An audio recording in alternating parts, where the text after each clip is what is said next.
السلام علیکم ورحمۃ اللہ وبرکاتہ۔ سبحان اللہ وبحمدہ سبحان اللہ العظیم عدد خلقہ ورضا نفسہ وزنۃ عرشہ ومداد کلماتہ۔ اللہم صلی وسلم وبارک علی آلہ وصحبہ وآل بیتہ اجمعین۔ اعوذ باللہ من الشیطان الرجیم، بسم اللہ الرحمن الرحیم۔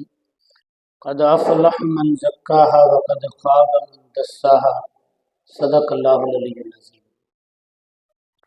میرے لیے یہ خوشی کا اور برکت کا اور مسرت کا موقع ہے کہ آج کی 23ویں شب کے اندر آپ حضرات کے ساتھ نصف شب کے بلکہ اس سے بھی زیادہ یہ جو لمحات ہیں وہ آپ حضرات کے ساتھ نصیب ہو رہے ہیں، اور مجھے اس بات کی بھی خوشی ہے کہ آپ کی اس مسجد میں کوئی 16-17 ہمارے ساتھی جو ہے اعتکاف کے اندر موجود ہیں۔ یہ جو آخری اشرا ہے رمضان مبارک کا، یہ اپنے عبادات اور اپنے اعمال اور اپنے اجر اور ثواب کے حساب سے اس سے پیشتر جو 2 اشرے ہیں ان سے زیادہ فضیلت و فوقیت رکھتا ہے۔ اس لحاظ سے ہم نے خود اس اشرے کے اندر زیادہ بیداری کے ساتھ، تندی کے ساتھ، محبت کے ساتھ اللہ رب العزت کو راضی کرنے اور اس کے قرب کو پانے کا سامان کرنا چاہیے۔ جن لوگوں نے اعتکاف کیا ہے، اللہ رب العزت کے اعتکاف کو اپنی بارگاہ میں شرف قبولیت عطا فرمائے، اور ساتھ ساتھ ان کے جو اعتکاف ہے خود ان کی زندگیوں کے لیے بھی انقلاب کا اور تبدیلی کا لطلت ذریعہ بنا دے۔ میں کل ہی کسی جگہ اعتکاف کے کچھ لوگ تھے، ان سے بات چیت ہو رہی تھی، میں نے ان سے ایک چھوٹی سی گزارش کی۔ میں نے کہا کہ آپ لوگ ظاہر ہے اپنی 24 گھنٹے اللہ کے گھر میں گزار رہے ہیں، اور یہ بڑی خوش نصیبی ہے کہ انسان اپنے پورے لمحے گھر میں گزارے، اس کے بجائے اللہ کے گھر میں گزارے، اللہ کا مہمان بن جائے۔ قاضی حسین احمد صاحب رحمۃ اللہ علیہ فرماتے تھے کہ اعتکاف کیا ہے؟ یہ اللہ کے سامنے دھرنا دینا۔ ویسے اللہ کے سامنے کوئی دھرنا نہیں دے سکتا، اللہ کے سامنے کوئی جبرن سفارش نہیں کروا سکتا۔ قرآن خود کہتا ہے آیت الکرسی میں کہ من ذا الذی یشفع عنده الا بإذنہ، کون ہے جو اللہ کے سامنے سفارش کی جسارت کر سکتا ہے سوائے کہ اللہ خود اجازت دے۔ لیکن ہمارے پیارے نبی صلی اللہ علیہ وآلہ وسلم نے ہمیں یہ تعلیم فرمائی ہے کہ آپ نے فرمایا کہ جب تم دعا کرو تو دعا کیا کرو جزم کے ساتھ، دعا کیا کرو پورے اصرار کے ساتھ۔ یہ نہیں کہو کہ اللہ میں بڑا گناہگار ہوں، معاف کر، تب بھی تیرا بھلا نہ کر، تب بھی تیری مرضی، بلکہ یہ کہو کہ خدا میری معافی کر، اللہ میرا یہ سوال تو حل کر، تو نہیں کرے میں کہاں جاؤں۔ اللہ رب العزت سے اصرار کرو۔ آپ نے کبھی گھر میں دیکھا بچہ جو ہے اپنے پاپا سے کہتا ہے کہ مجھے یہ چیز لے کر، ظاہر ہے بچے کا کوئی جبر اور زور باپ پر چل نہیں سکتا، لیکن وہ کرتا ہے تو وہ اپنے باپ کو اور پیارا لگتا ہے۔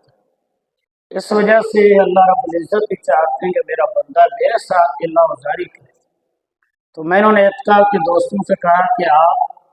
سب سے زیادہ کوئی ہتھیار استعمال کریں، وہ دعا کا ہتھیار استعمال کریں، اور جتنے اعتکاف کے لوگ بیٹھے ہیں یہ خود اپنے لیے بھی وقت نکالیں گے جس کے اندر بیٹھ کر اجتماعی دعا بھی کریں اور پھر انفرادی دعا بھی کریں۔ یہ جو دعا ہوتی ہے جس کے لیے خرم مراد صاحب رحمۃ اللہ علیہ نے فرمایا تھا کہ یہ دل سے اٹھتی ہے اور جملہ بنتی ہے زبان پر اور آنکھوں سے آنسو بن کے ٹپکتی ہے، اس لیے جو دل ہوتی ہے یہ انسان کے پورے وجود کو گھیرتی ہے۔ یہ جو دعا ہوتی ہے یہ کوئی چند الفاظ کا نام نہیں ہے، یہ تعلق کا نام ہے۔ میں اسی وجہ سے اس وقت سندھی زبان کے اندر فیس بک پر جو اپنے پیج سے میں روز ایک دعا پڑھ رہا ہوں جو شیخ ایاز رحمۃ اللہ علیہ کی۔ شیخ ایاز ظاہر ہماری یونیورسٹیوں کے اندر اس کے بڑے اثرات تھے، اور وہ ایک ایسا شخص تھا کہ جس کے قلم کی وجہ سے کئی لوگ گمراہ ہوئے۔ اس نے اللہ رب العزت کی شان میں جو گستاخی کی، نبی پاک صلی اللہ علیہ وآلہ وسلم کے لیے جو کچھ اس نے بکا اور بولا، اس کو لوگوں نے کانوں سے سنا۔ اس کی تقریباً کتابوں پر پابندی ڈالی گئی، ایک ایسا شخص، لیکن آخر میں اللہ رب العزت نے اسے ہدایت دی۔ پھر جب وہ اللہ کی طرف پلٹا تو اس نے اپنے آخر جو 10 سال تھے اس میں سندھی زبان کے اندر ایک برسات نامی اخبار تھی کراچی کی، اس میں دعائیں لکھنا سی۔ ظاہر ہے اللہ کو راضی کرنے کا ایک بہت بڑا راستہ تو دعا ہی ہے۔ اپنے مسائل کو حل کرنے کے لیے، اپنے ظاہر باطن کی اصلاح کے لیے بھی اگر کوئی کارگر ہتھیار آج تک ہے تو دعا ہے۔ شیخ حیات نے اس اخبار میں جو دعائیں لکھنا شروع کی وہ 250 دعائیں تھیں، جو بعد میں 3 ناموں سے سندھی زبان کے اندر چھپی، اور اب ہمارے دوست پروفیسر مختار احمد کاندڑوں نے ان تمام طرح دعاؤں کو اردو میں بھی کر لیا ہے، عربی میں بھی کر دیا، انگلش میں بھی کر دیا۔ اور یہی شیخ حیات کا وہ آخری روپ ہے کہ جس کو ظاہر نہیں کیا جاتا، اور پورا ہفتہ ہفتہ کتب میلہ لگتا ہے، حیات میلہ، لیکن اس کے اندر اس کی ان دعاؤں کو اور اس کتابوں کو شاید سامنے نہیں لایا جاتا۔ تو اس کتاب کے اندر شیخ حیات نے ایک دعا کی ہے کہ جس میں وہ کہتا ہے کہ میرے رب، تیری محبت کی سرائی میرے سامنے عمر بھر موجود رہی، لیکن میں نے اس میں سے ایک گھونٹ بھی نہیں اٹھایا۔ یہ محبت کی سرائی کیا تھی؟ اللہ کی کتاب کی، قرآن کی، لیکن میں نے اس میں سے ایک گھونٹ بھی نہیں پیا۔ میں نے کوئی ایک سپارہ نہیں پڑھا، کوئی رکوع نہیں پڑھا، کوئی آیت نہیں پڑھی، کوئی سورت نہیں پڑھی۔ وہ ساری بات کر کے پھر کہتا ہے کہ میرے رب، اب جو میری زندگی کا سورج غروب ہونے کو ہے، اترنے والا ہے، تو اللہ مجھے کتنی پیاس لگ رہی ہے۔ حقیقت بھی یہی ہے کہ میرے اور آپ کے پاس بھی جو زندگی ہے، اس کا سورج بھی کچھ معلوم نہیں کہ آج کہاں تک پہنچا ہے۔ ممکن ہے کہ غروب ہونے والا، ممکن ہے کہ وہ ہر رات ہمارے آخری رات ہو، اور دن ہمارا آخری دن ہو، اور ممکن ہے رمضان ہمارا آخری رمضان۔ اور جب وہ سورج غروب ہو رہا ہوگا، زندگی کا وہ چراغ بند ہو رہا ہوگا، پھر ہمیں بڑی پیاس لگی قرآن پڑھنے کی، ایک دوسرے کو در بدر کرنے کی، ایک دوسرے کو یوں چھپانے کی، ایک دوسرے سے ہمدردی کرنے کی، اسلام کا کام کرنا، درود اور سلام پڑھنا، ذکر و اذکار کرنا، یہ سارے وہ کام کے جن کو ہم جلدی میں کہے جاتے ہیں، ان کی ایک پیاس لگے گی۔ اس لیے میرے دوست اور میرے بھائیوں، میں اور آپ روح اور بدن دونوں کا مجموعہ ہے۔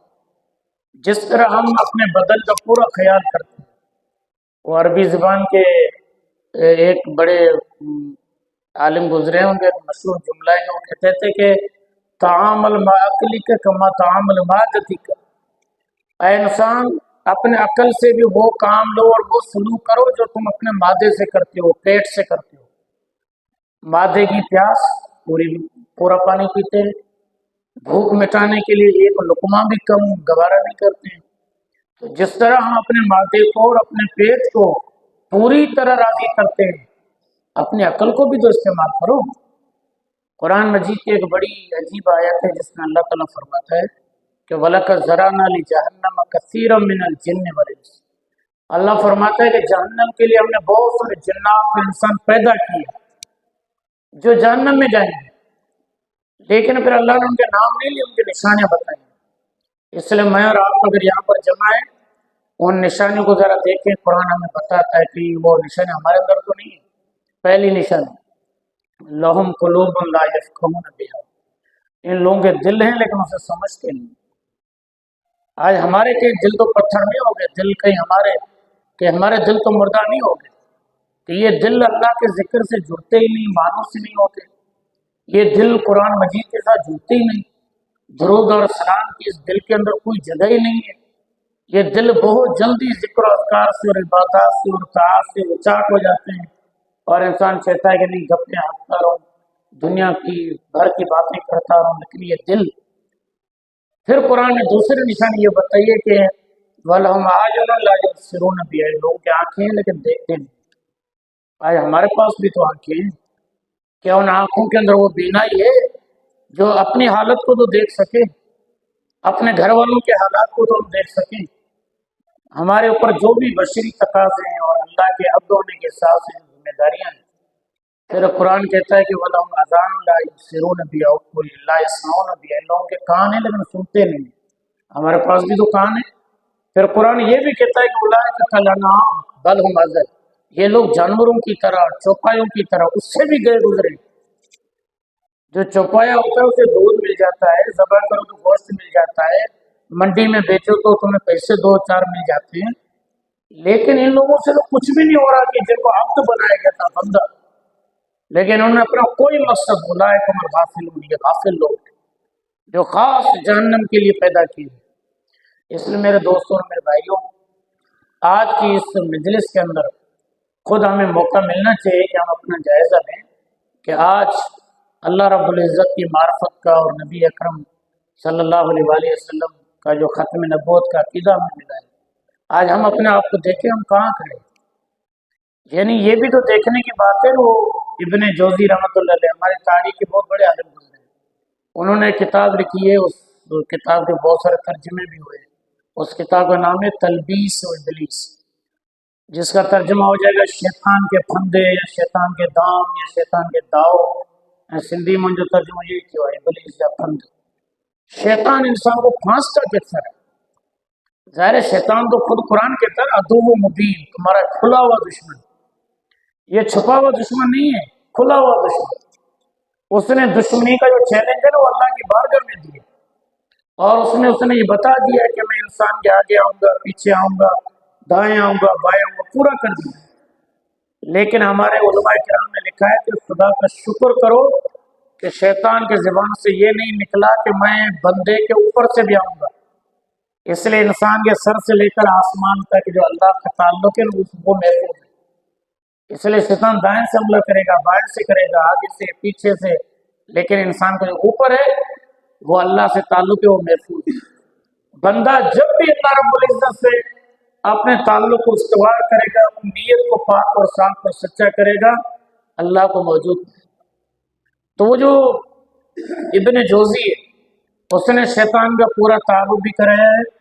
اور شیطان کے بارے میں ہم سمجھیں گے پوری ایک پی ایچ ڈی ہے جو شیطان پر کی گئی۔ اس میں وہ بتاتا ہے کہ شیطان جو ہے بچوں کو کس طرح پھانستا ہے، عورتوں کو کس طرح گمراہ کرتا ہے، حکمرانوں کو کس طرح کرتا ہے، جو بڑے بڑے صوفی اور زاہد لوگ اور اللہ کے ولی ان کو کس طرح شیطان اپنے داؤ میں لاتا ہے، وہ پوری تفصیل ہے۔ یہاں تک کہ آخر میں وہ کہتا ہے کہ آج تک شیطان نے جو اکثر و بیشتر لوگوں کو گمراہ کیا ہے اور ان کو نیکی کے راستے کی طرف گامزن ہونے ہی نہیں دیا ہے، اس کے لیے شیطان کے بعد جو سب سے بڑا ہتھیار رہا وہ یہ رہا ہے کہ شیطان انسان کے دل میں ڈال دیتا ہے، اور انسان بولتا ہے کہ یہ دیکھوں گا، بھائی نماز پڑھ لو یار، دیکھوں گا، بھائی تم رزق حلال کا دیکھوں گا، یہ جو انسان بولتا ہے دیکھوں گا، آؤں ڈساں تو سوچیں دوسرا، جب تک کہ موت کا پروانہ آتا ہے اور موت کا فرشتہ انسان کو دبوچ لیتا ہے، انسان کوئی فیصلہ نہیں کر پاتا۔ اس لیے آپ بھی اس بات کا انتظار نہ کریں گے تو دوسری شب بیداری ہوگی اور اس میں سچی توبہ طائب ہونے کا کوئی اعلان کروں گا یا کوئی فیصلہ کروں گا، نہیں، وہ آپ ابھی سے کریں۔ اس لیے کہ آپ کو کچھ معلوم نہیں ہے، مجھے کچھ معلوم نہیں ہے کہ میں کب تک کپڑوں میں ہوں، کب کفن میں ہو جاؤں گا، کب اپنے گھروں کے اندر ہوں، پھر قبرستان چلا جاؤں گا، مجھے کچھ معلوم نہیں کہ کب تک یہ میرے روح میرے اس جسد خاکی کے اندر ہے۔ اس لیے میں چند دن کا مہمان ہوں، اس لیے جو بھی شب بیداریاں ہو رہی ہیں آپ ان تمام تر شب بیداریوں کو اپنے لیے ایک تبدیلی کا ذریعہ بنائیں، میں اور آپ سب بنائیں۔ ابھی آپ دیکھ رہے ہیں کہ پورے پاکستان میں جہاں جاتے ہیں لوگ سوال کرتے ہیں کہ جماعت اسلامی پاکستان کا امیر کون بنے، اور پھر لوگ ایک لا طائل بحث ہوتی ہے کہ جس کا کوئی لینا دینا نہیں ہوتا۔ اس لیے کہ جماعت اسلامی کے رکن کا بھی اتنا کام ہوتا ہے نا کہ آپ کو انتخاب میں بیلٹ مل گیا، آپ نے جس کو بہتر سمجھا اس کے حق میں رائے دے دی، اب وہ جانے اور اللہ جانے کون امیر بنتا ہے۔ لیکن ظاہر ہے امیر جو بھی بنے گا تو امیر جو بھی بنے گا، لیکن آپ کو تو اپنا کام کرنا ہے۔ امیر سے امیر پاکستان کا سوال ہوگا لیکن آپ سے تو اپنا سوال ہوگا۔ اس لیے میں اور آپ بہت سارے ایسے بحث میں الجھ جاتے ہیں، بہت سارے ایسے کام شروع کر دیتے ہیں جو ہمارے کرنے کے نہیں۔ اس لیے میں سمجھتا ہوں کہ ہم اور آپ سب کو اپنی جو ذمہ داریاں ہیں وہ ذمہ داریاں اللہ کے بندے ہونے کی حیثیت سے، جماعت اسلامی کے رکن ہونے کی حیثیت سے، اپنے بچوں کا باپ ہونے کی حیثیت سے، اچھے اڑوس پڑوس ہونے کی حیثیت سے، ایک استاد ہونے کی حیثیت سے، جن جن حوالوں سے ہماری ذمہ داریاں بنتی ہیں مجھے اور آپ کو چاہیے کہ ہم ان پر کریں۔ یہ جب بھی پروفیسر رئیس احمد شیخ صاحب بتا رہے تھے کہ فلسطین کے لوگ یہ کیا ہو گیا، یہ دنیا کے سامنے دوبارہ یہ منظرنامہ آ گیا ہے کہ ایمان کا جو مقابلہ ہوتا ہے وہ ٹیکنالوجی نہیں کر سکتی۔ یہ دنیا بھر کی ٹیکنالوجی ان کو استعمال کر کے دیکھ لیا، یہ اسرائیل کی جس کے انٹیلیجنس سسٹم پر پوری دنیا